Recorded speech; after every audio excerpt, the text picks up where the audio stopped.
আমি আপনার সাথে 500 টাকার বাজি ধরছি, আপনি ভূগোলের এই প্রশ্নটার উত্তর ভুল দেবেন। পৃথিবীর বুকে কোন দেশ সবচেয়ে বড় মহাসাগরীয় এলাকা নিয়ন্ত্রণ করে? আপনি যদি আমেরিকা, রাশিয়া বা চীন ভেবে থাকেন তবে আপনি প্রথমেই হেরে গেলেন। এই দেশটি কিন্তু আমেরিকার চেয়ে 17 গুণ ছোট। কিভাবে?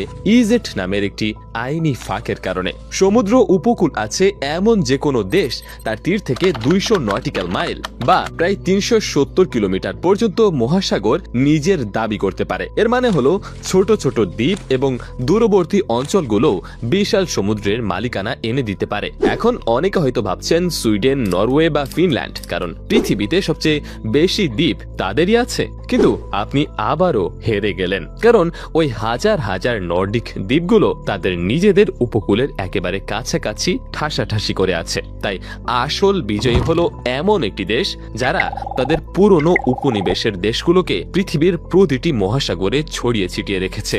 সেই দেশটি হলো ফ্রান্স। তারা প্রায় 11 মিলিয়ন বর্গ কিলোমিটার সমুদ্র এলাকা নীরবে নিয়ন্ত্রণ করছে। এবার যারা 500 টাকার বাজি জিতেছেন তারা কমেন্ট বক্সে হাত তোলেন।